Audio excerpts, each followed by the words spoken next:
All right, welcome everybody to our January 2023 update. Yes, 2023. I remember when the catch-up concessional contributions were first being talked about, and the examples that we saw about 2023 seemed like an eternity away at that point in time. Yet here we are, and as I said, this is our first webinar for the year.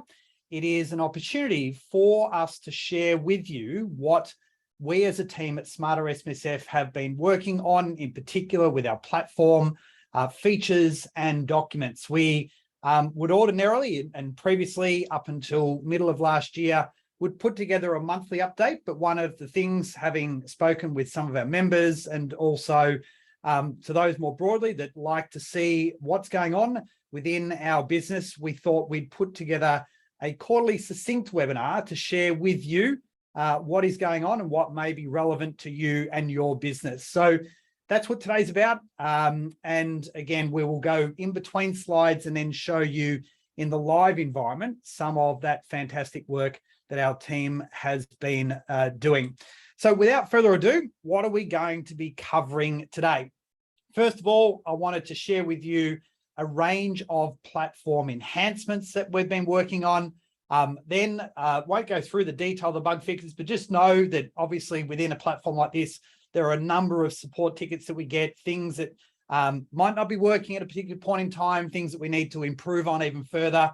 So I've just listed a whole range of things there for you to help understand what we have been working on and what we continue to address for you, most importantly from the feedback we get through our ticketed support.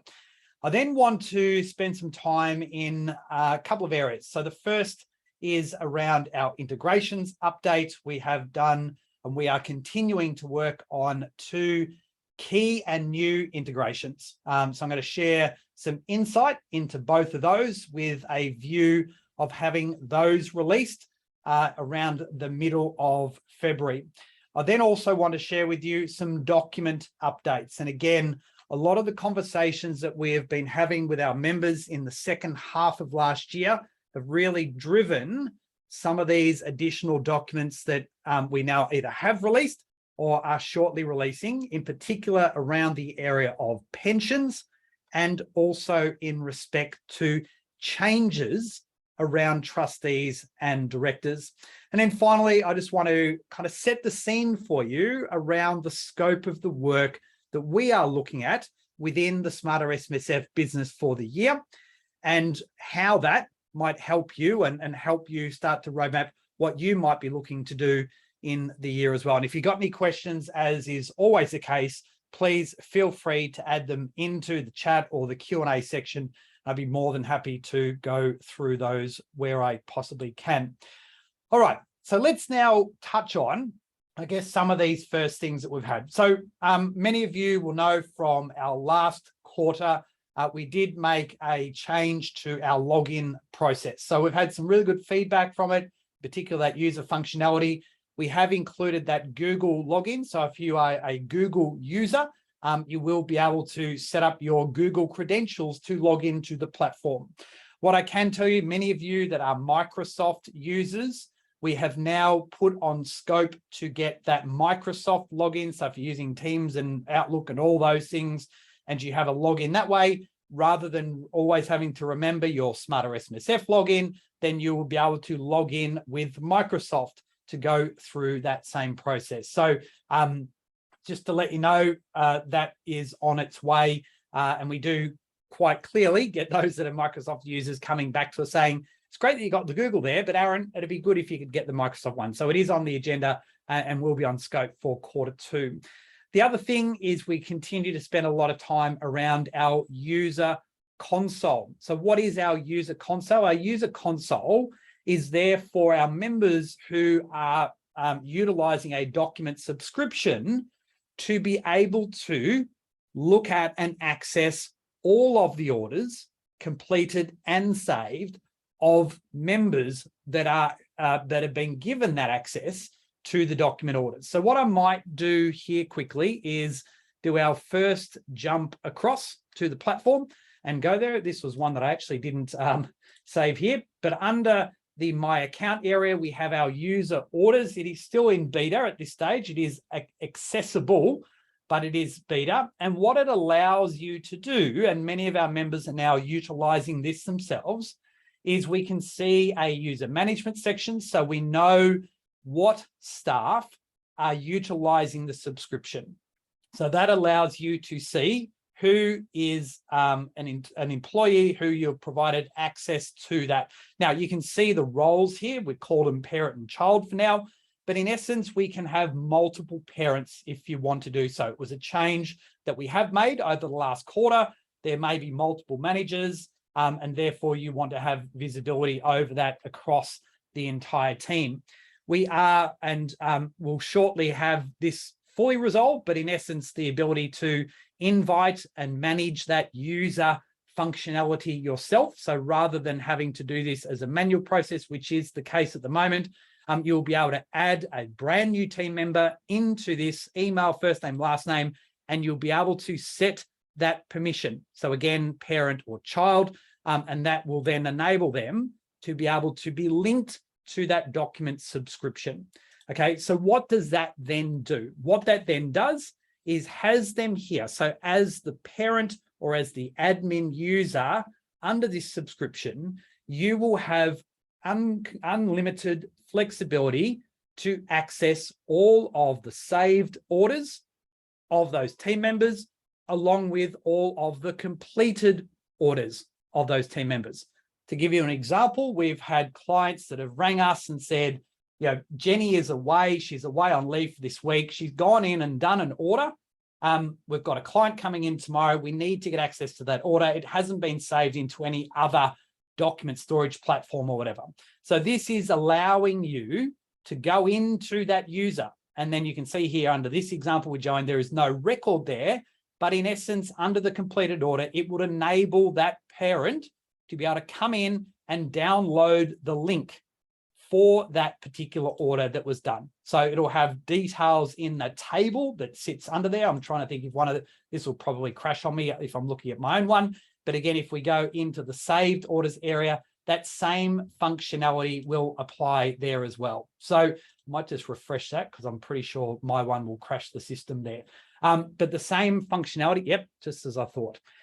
So the same functionality applies in the saved area. So subject to how you are working internally with workflows in your business, you may have different staff prepare documents to a particular stage.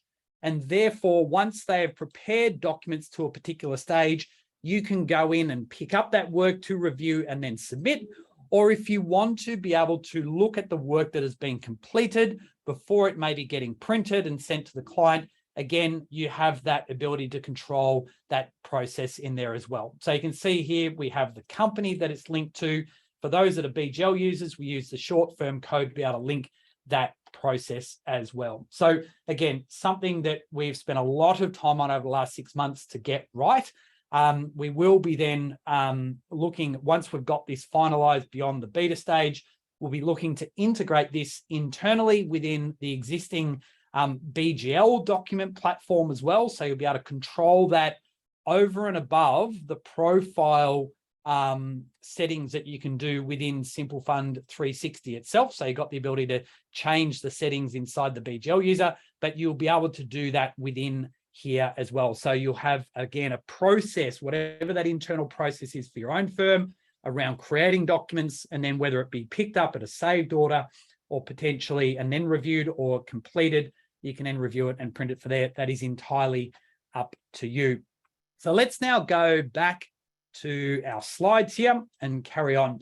So the other thing that we've also been working on here is a migration of all of our documents from our existing app.smartersmsf.com into our new docs.smartersmsf.com, so or Docs 2.0. So what this is going to do is we are going through a fairly comprehensive API redevelopment at the moment. And what does that mean? It's relevant in the context of our document platform, but it's also relevant in terms of all the integration work that we are doing. So what this is going to allow us to do is to standardize the integrations that we have existing with BGL, with Class, with SuperMate that you can see there that we are currently working on, also with our ABN TFN integration, and even for firms that may have their own forms that they use for advisors and so forth, you will then be able to tap into our own API to actually fast track that process without having to rekey orders into our platform. So again, that API, having our own Smarter SMSF API, just as those of you that may have seen or utilized any of the SMSF software provided APIs or a Zero API or whatever, we are building our own that is going to, again, not only standardize the way in which we do our work, but will enable you to potentially connect to that as well. And we know many of the administrators, the larger administrators we work with, see that as a real positive step from our sense to be able to support and save a lot of time in what they do around those processes. The next two here, our ABN TFN, been speaking about this for some time. Today, I'm going to show you that we are pretty much about 90% there. So, and I'm going to walk you through what that process looks like. I'm going to touch on as well the work that we've been doing with our SuperMate integration along the same lines as those of you that are BGL and Class users, and a bit of an update on our deed service and manager as well. So, bug fixes. Again, we have a number of things that we continue to work on that come through our support. So one of the things there you can see at the very top is that we had a number of times that we still see people ordering companies, and for some reason they can get through to the end and then that name is unavailable. So again, we've found and identified the problem that mandatorily requires you to complete the company name check first. So what that company name check forces you to do is it forces you to use the integration that we have with ASIC that says this name is available. Now, it will allow you to proceed if the name is potentially subject to review and may get declined. That is different to it simply being unavailable. And that unavailability might be because it's got the name trust in it, might be because it has Bradman in it, whatever the case may be. Those things that are unauthorized that allow you to, or that don't allow you to complete a company. One of the other things that we also had that was becoming problematic is people that then thought that they had the company right and they may have made a typo. They've then gone to try and go back and push that to a saved order, make the change and then submit it again. And they're wondering, therefore, why that name has been rejected. Once the submission has gone to ASIC, you cannot make a change to that order that is on the platform. You can't make it any unless you advise ASIC of that particular rectification that you want to do. Okay, so we've turned off the ability to be able to push that company back to a saved order, whether you are a member or a non-member. So you order on a pay-as-you-go basis, you can't do that as well. So you can see there, without kind of going into the detail here, there are a number of things that we've gone through to try and resolve. One of the other things with our subscription counters, we have gone through a migration process from what we called our parent or primary user that you saw there before that we had it linked to. We've moved that across to companies. We're running those simultaneously for probably the best part of 6 to 9 months. We're still finding a few little bugs and stuff in there. We've had some conversations with people recently about whether that is working or isn't working with the counters. We still have I guess a manual writer in the background checking all this as well. So if it doesn't look right in your subscription, just reach out to us, log a ticket, give us a call. We can check it. We can make sure it's working because like I said, it's part of this process to move it from the subscriber, the person that bought the subscription in the first place, generally to the company now that we're getting multiple users coming on board to be able to utilize those subscriptions. All right, let's get our teeth now stuck into our ABN TFN integration. And this is really exciting from our point of view in particular, because what this is going to allow you to do is through a process of a new fund establishment, you are not only going to be able to order your company and order your fund, you're going to be able to fast track that ABN TF integration through the API connection that we now have with the digital services. So what you can see on the screen here, and I'll go to this live shortly, is that under a completed order, you will be able to not only download the documents, you will then be able to see in the Actions tab and apply for ABN TFN. And where you have ordered the right to be able to apply for that ABN TFN, you will see that in the Actions tab, as you can see there, where that decision has been chosen. The data then from that first form is then naturally going to pre-populate the ABN application form. Now, one of the things that we are working on to finalize this again towards the mid-February date here is things like the associated contacts. So you're the tax agent, for example, and you want to have a standard saving of the tax agent information there, so you don't have to type it in all the time. And I know many of you that do a lot of the fund setups, that corporate secretarial compliance work, keying in stuff that is repetitive does not save you time. So we're trying to identify any of these areas that can help and assist in this, and this associated contacts is one area that will do so. And that will allow you to simply choose from that drop menu your details so that it automatically populates in the form and allows you to keep going. Now, most importantly, again, from a procedural point of view, if we go back to our user console before, you can save that order. So you might have someone again in the business that is preparing some of this information before it gets submitted to the Australian Business Registry. You can have someone review that, they can pick that up, review it, and then that submission could be made. So it is then lodged through the API that we have now. And from that submission of that information, there will be a response provided with the issuing of that ABN or some sort of reference if the ABN is not issued. And we'll issue you with the name of the fund, the ABN start date, and the ABN itself as a message. So in that action section, you'll get that information coming back so that you've got that record there that has gone through successfully. If it doesn't go through successfully, there's some other holding up of information, then obviously that message will come back to you as well.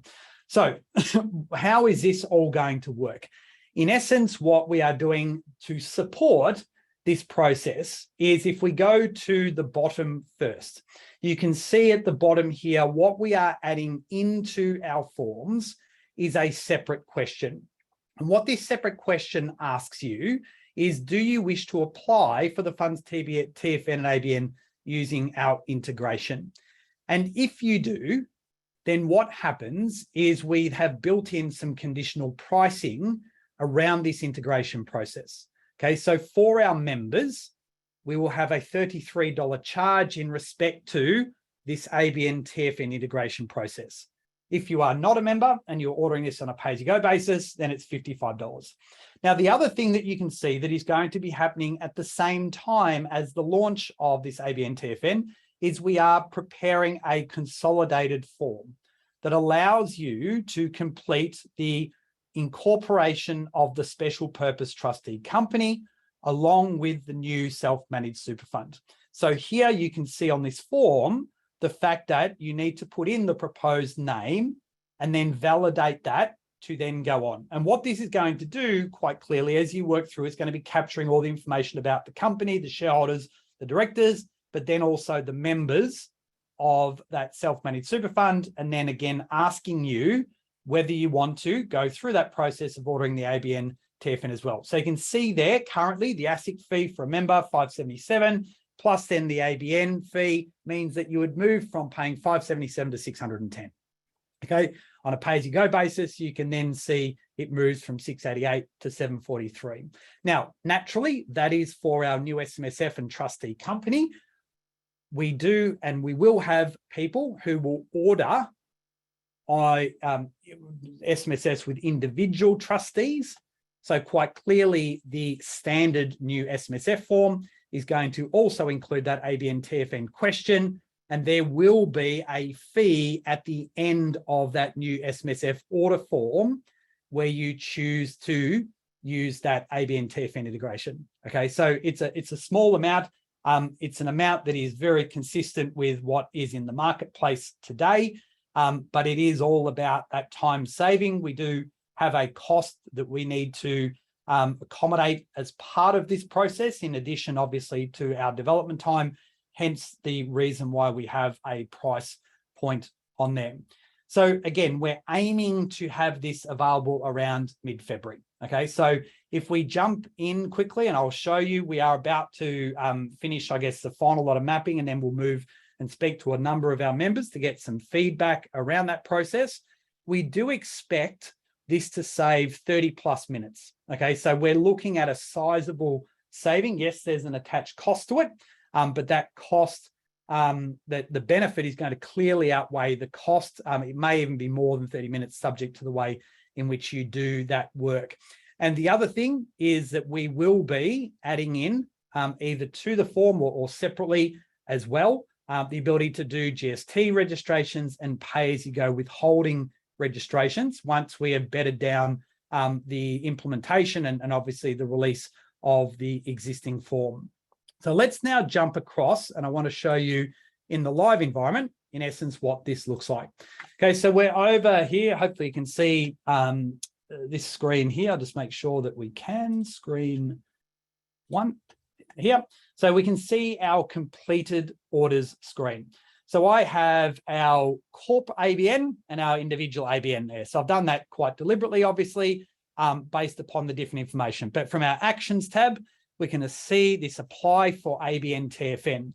So what this is in essence doing is now saying what information was available within that initial application form, pass that across into this form, and then what you will need to do is you'll need to go and complete the other information that obviously didn't form that initial request. So this is going to, as you'll see here shortly, you can see we have a number of hidden fields in here as well. So we have hidden things like our declaration assessment thing. So yes, is it for the sole purpose of, is it, does it meet the regulation requirements? So we're trying to eliminate a lot of the questions where we can and pre-populate many of them that we think are important for you to get a visual on as well. So you can see here, we've populated, is it a regulated fund? We've populated the name, the type of structure, what date it came into existence. We'll probably put in this business location for you anyway,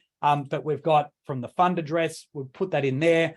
We've got obviously details of the address of the fund itself. So you may use a different address to the actual fund itself. So you might use the office. You got an email address here. So it might be, team at Smarter S, if I can spell, smartersmsf.com. You've got phone numbers and that sort of thing that you would naturally need to put in here. So we'll work out what we can populate further or whatever, but things like our ESA and so forth. So you'll need to obviously select that information. But a lot of the things that take significant time in the ABR site, we have expedited through here. And what I mean by that is the associate contact details are very time consuming, and all that information that we have from that initial form are already mapped in here. So it can capture up to 7 contacts. So this is the one I was talking about before that we are looking to build out here, a drop menu that will save the authorized contact. So if I'm using me every single time, and let's say I'm the tax agent, you'll be able to simply use and select me from the drop down. And then what that will do, oops, what did I do there? And what that will do is it will ensure that you are then filling out that form, that page each and every time. I don't know, I've potentially broken that now. So again, the idea here is to save you a fair amount of time if I don't stuff it up for you. There we go. So go back. I just want to show you the associate information coming in from the population viewpoint. So yeah, so if you've got any questions or if you're interested in looking at this, if you're what I would call one of our higher volume users, then we'd be more than happy to look at, once we've finished the work around this, getting you to potentially go and have a look at testing this out once we've got it in the live environment. Obviously, we'll give you a number of these to trial during that initial stage before our general release in respect to both the form and then obviously the integration that we have here as well. So what the document is going to do, just whilst I type this information in, is it is going to, the company and trustee order is going to be in two parts. So naturally, it's going to log that information first with ASIC, and then it's going to, once that incorporation has been issued, then what is going to happen from there, it is then going to run that cron job and then send back to the system the registration or incorporation date, and then that corporate entity information is then going to allow us to complete the deed, the rest of the questions from that company and new fund order to establish the fund. So it is built in two parts, and we'll go through it in two parts, even though you are completing it all in one form. Now, if you've got a tax agent number, you can obviously put that in there, and you'll see these tool tips and stuff that sit in there as well that you'll be able to access to. So again, the idea here is to try and just eliminate as many of these, what I'd call pain points in this process, as much as you possibly can. And then what is most important here is that you can see this information starting to populate. Okay, so here we have 3 associates. So there's no legal representative here. So we don't ask these questions within the existing new SMSF form. So here we have a company, and then we have the individuals that are linked to the company. Okay, so one of the things that is missing at the moment, which we are fixing, is of course in here would be ticking director and fund member. Okay, so these are the sort of the final bits, but the idea is that 3 authorized contact or 3 associates have been instantaneously done, whereas that, any of you that have done that process with the ABN will know it's it takes an enormous amount of time to sort of work through those areas there. So again, it's just enabling you to tick a couple of boxes here and then simply move on. Okay, so and then once we have our incorporation into the new SMSF form, then quite clearly that date is also going to populate. So again, go through to next, and then you'll be able to complete the disclosure questions, the declaration questions, and then you'll be able to submit that order. And you will, as is the case with all of your other orders, you will get a confirmation of the answers that you have completed as part of that process. So if you wonder whether there'd been any issue or not as part of this process, then you can go back and check what you've actually completed in here. So again, we've got our corporate trustee disclosures, or we've got our SMSF individual trustee disclosures. Now, one of the things we've already done, the ATO did make changes here to remove the ability to set up a bank account. So that information has also been removed in here. So it is consistent with the ATO's current framework as well. So one of the big changes that the ATO has seen to reduce the risk of fraud is they have removed the ability to include the fund establishment details, or the bank account details in here. So the idea now is you will get the tax file number first and the ABN, and then you will look to go and complete that there. So again, you can, pardon me, you can see here the declaration that's being made. So if you're doing it as the agent, you'd put in your information here, the declaration, be aware of obviously the disclosures, and then you would submit that information there. So again, we can populate this information in the form, the date that it's been declared, and then that final completion allows you to then submit that information. And like I said, the validation will come back as a response, and we'll put that response into the actions area. So yeah, so it's taken a lot of time. As you can see, there's a lot of work that's gone into the build of this, the API that sits around it. So again, you've got all your answers here. So you don't necessarily need to print this out at this point. You can if you want, but quite clearly you're going to get that emailed to you, so you have all that information and you can file that away should you want to. So I'm not going to hit submit, because it's not going to go anywhere at this point in time, other than to the sandbox that would confirm that that's actually working. But again, just wanted to share with you where we're at with that. And as I can show you here on the slide, we are aiming for that mid-February release. And it won't be the end of what we're doing with this, because we expect to provide more info with the ability to add GST and pay-as-you-go withholding registrations as well. So yeah, very excited in terms of what lies ahead with that fund establishment process. The other thing that I wanted to touch on, so this is taking up a fair bit of time with our developers as well, is we are working feverishly on our SuperMate integration. So I don't have anything per se to show you at this point in time.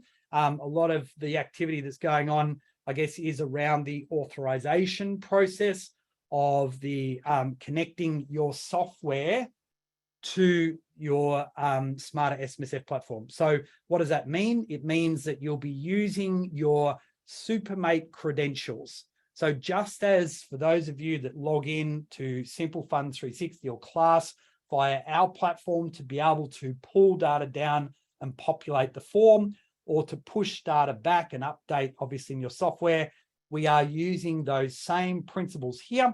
So if you are wanting to order a document, so if I just shoot back into one of the pages here, if you're going in and you're actually ordering, say via our integrations area, you will simply look to connect your software. Once you have connected, then you'll validate that connection, and then you'll be able to choose from the documents that you want to prepare to enable that order to be completed. So what we are aiming to do in this instance, as is the way that you can see on the screen here, is we are aiming to allow you as an initial release to do orders of our pension commencements, our trustee upgrades, changes to trustee, investment strategy, new SMSF, and add and remove members. So we've spoken to half a dozen or so of our members that we know are SuperMate users, and got some feedback from them in terms of the activities that they do and what they would perceive as being most beneficial. Get it up and running, get the feedback back in respect to that as well, with a view that then, like we have done with our other integrations, we will look to a phase 2 of that project that will then look at some greater integration functionality through single sign-on to allow users to be able to connect from within SuperMate, to then go in and be able to order documents and choose from that client menu. And again, sort of just fast track that initial process. So yeah, so if you do have any questions around it, we are, you can obviously chat to us. You could maybe chat also to your SuperMate account manager. Most of them are aware of the work that is going on at the moment between Smarter SMSF and the SuperMate team, and we'll be able to give you a heads up, and most likely we'll do a range of training sessions to obviously support the onboarding of this integration, which we're really excited about. All right, let's move on to some of our documents as well. So again, we've had a number of documents that we've been working on over the last little bit that have come through from member feedback. And this is one of the best things I think about what we do and how we do it, is that we try to be nimble and focused on making sure that you have the documents that you need, that you can deliver and suit the circumstances to your client. And one of the things that has meant is we've had to revisit some of the documents that we already use. So what we have done, and we are currently looking at a number of members working through testing and feedback of this, is we are making a fairly comprehensive change to our pension commencement documents. They are our #1 document that we have on our platform. And what we are doing is we are introducing this concept of an unknown balance. So what you can see on the diagram on the right-hand side is, in essence, the ability to order a pension that will enable you to choose whether you want to start the pension if you don't know the balance, and it will then notify the member of that commencement initial PDS. And then from the saved order, it will then allow you, once the financials are completed, or you've got a purchase price determined using the market valuation guidelines, you'll be able to finish off that pension. And then naturally you'll go on and do your T-bar reporting. So we are building that into our ABP and TRIS documents, as you can see there, with an unknown starting balance.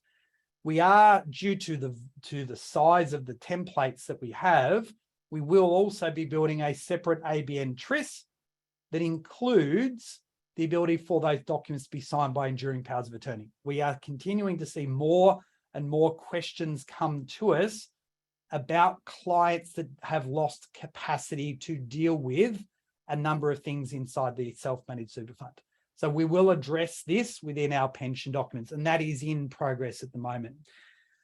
Again, one of the things that we have decided to do is we are pulling out our death benefit pension documentation or form into a standalone form, just simply due to the size and the way in the complexities that are coming into these pension documents, that we've needed to pull that out into a separate one, whereas at the moment it's sitting inside of our pension commencement document that is in essence that first one that you can see on the screen. Okay, so what you can see, if I jump into here, and I'm going to go across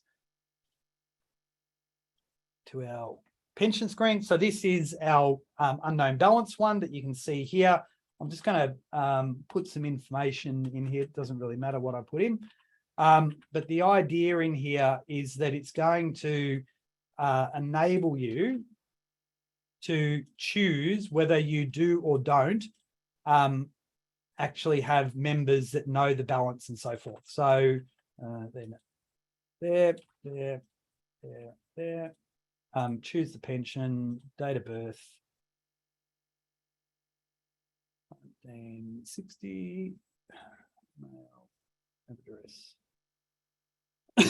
So the big change here is that we have the ability for you to ask about whether the balance is known or not, and if the balance is not known, what the intention of that will be. So you'll start to see here, what am I getting wrong there?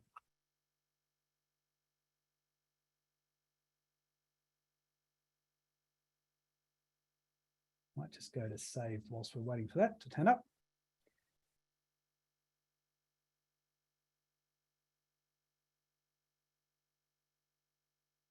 So you can then see here, it's asking questions about whether it's being paid under our fund. Simple yes means that we're now also populating the rule. Okay, so we have a commencement date, but down here you can start to see, is the balance known or not? If it is, then you can simply carry on. If it's not, then where's that gone? If it's not, then obviously that information will be hidden, and it's saying, are you linking this to a particular set of financial statements that are being completed? Are you starting with the member's entire balance, with an amount maybe to the member's transfer balance cap, or with a specified amount? Okay, if it's a specified amount, you'd be including that to the transfer balance cap. Obviously, this information is going to be populating inside of that document. So we can see here, we've got a number of these examples that sit here, because what we are doing is if you select no here, what is going to happen is that it's not only going to generate that first set of documents, but you will also get a message to say that we have created a saved order. So when you do know the balances, you're not going to have to go in again to complete that order. So you will simply be able to go in and resume the order, and the resumption of that order means all you'll need to do is go, I now know that balance, so I now want to go in and update that information to enable for us to generate all the requirements of that minimum pension for the year, and what those components are. So you can see here, that's already the information that we've stored from that initial commencement. So if we've used the integration the first time to populate all that information in, then the job has been done. In this instance here, what we're now doing is we're getting to the bottom here and we're saying, yes, the balance is now known. Is it linked to an initial request? Yes, it is. And we will reference what that initial request was and when it occurred, so that it will then populate the rest of the information in the form. So we have details also in here around the payment requirements. So the payment requirements also now incorporate, well, are you intending on taking more than the minimum for the year? If you are you intending on making an election? So that election can be completed as part of that process as well. You don't need to do that as a separate form. So you can see here, are you intending on making an irrevocable election? If you are, yes, then you can put in the priorities in which you're looking to make that payment. Reversionary is the same there. We also allow you to choose the level of reversionary.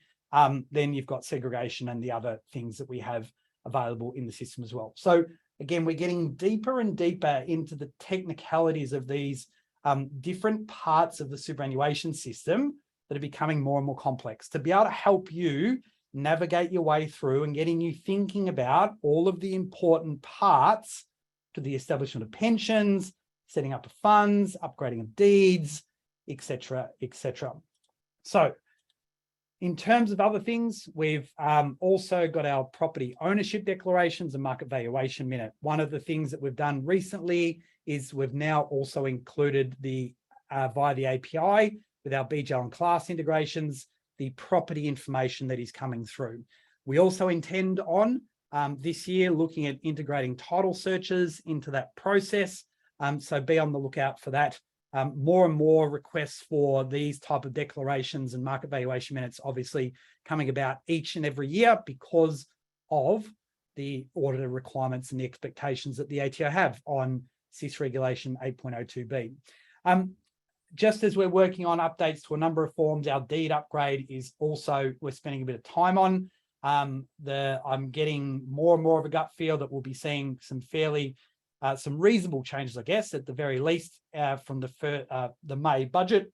We've obviously seen Minister Stephen Jones talk about that in recent times. If any of you saw the Fin review on the weekend, you'll see he made reference to the fact that they are working to resolve that objective of super fairly soon with a view to then looking at rationalising the adequacy measures as part of the superannuation legislation. So, our deed upgrade process will be an important part to potentially delivering what a upgraded deed might need to look like post the budget this year or 1 July, whenever those reforms may apply.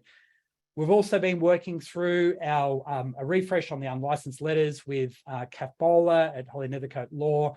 We now have included superstream rollovers there, some on contribution planning and so forth. So we'll have a bit more to say to that probably in our next update, but we do intend on revising our subscription model to be able to support those documents through the document counters as well.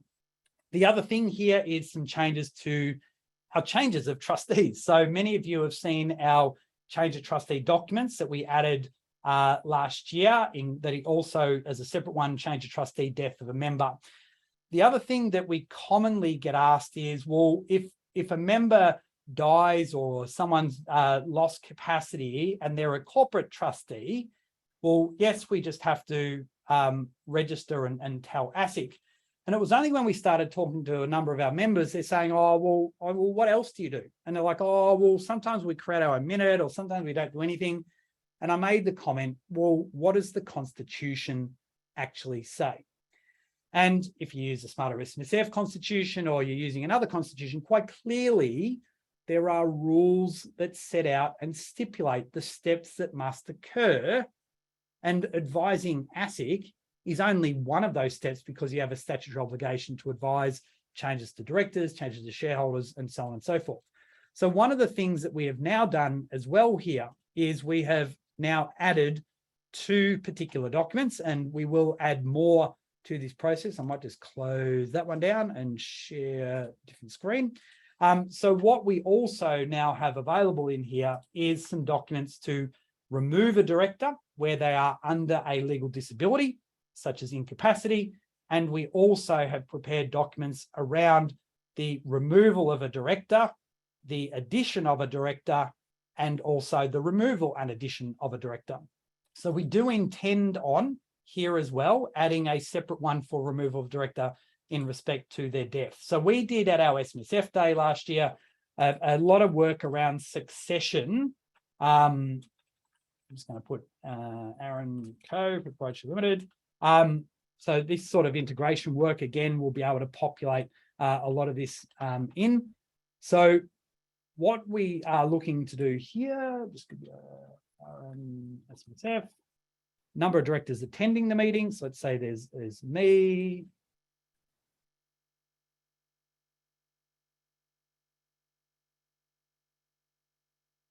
And what you're going to be able to do is follow, in essence, what the Constitution says you need to do with the removal of an individual where they have lost capacity. Okay, most special purpose deeds obviously would be covering this as an issue.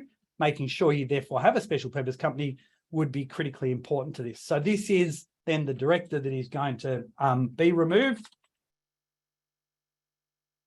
Right, the rule or clause that may allow. So we've got 5.4 there for Smarter SMSF. Then we're looking at, well, who is stepping into the shoes of that person? Okay, is it one person? We're leaving it two for now. Is that person already a director? So if I'm now going to act for Joe Bloggs, then of course I'm already appointed into that role. So I don't need to report anything further to ASIC, but we need to reference that I'm now wearing two hats. And this is the example really that I'm talking about by saying, well, in this instance, what sort of other documentation are we putting around this that will satisfy that we actually are still complying with 17A here? So in this instance, we could put yes, and then we're choosing that it's me. But it could be that it's not, and then we're needing to add someone else into this actual process. Okay, we put the appointment date when the EPA was provided. Okay, and then obviously that is going to populate in the actual address and the effective appointment that's all to occur. So again, we've got references in here to talk about the not only the removal, in this instance of Joe Bloggs, but the addition of Jane Bloggs into this as well. So, and then obviously we're filling out that other information there to enable that documentation to obviously be generated.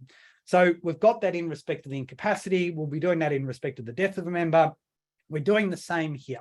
So we're allowing you to just simply remove a director. We're also allowing you to add a director, and we're allowing you to make changes to if you're adding someone and removing someone as well, ordinarily. So, so we have a couple of new documents here. Again, we'll have these integrated into your SMSF software that will enable the population of these, and where we can post this information back into your software to reflect those changes, we'll be doing so as well. So again, look at it, submit it, and away you go. So fairly straightforward, standard process to do so. All right, let's keep moving on. So again, we've got a couple of additional ones that we'll be looking to do that you can see at the bottom there, and we will be doing a webinar on Wednesday, the 28th of February. I don't know if that's a Wednesday, 28th of February, and we will be launching that towards the end of this month. So obviously in our next CPD newsletter that we send out in the first week of February, if this is of interest to you, I suggest turning up, and we'll be going through each of those in a lot more detail that will include obviously a little bit more than we've shown you today as well. All right, what else? Our roadmap. So I guess hopefully today's given you a pretty good insight into, we're not twiddling our thumbs. We're working full steam ahead. So as to what our focus is for the remainder of this year, there's going to be continued improvements quite clearly across our user console.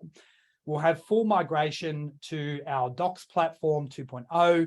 Most importantly, there will be a transition period. So you'll be able to toggle between the existing form and the Docs platform. Kind of go, well, Aaron, what's going to be the difference? Good question.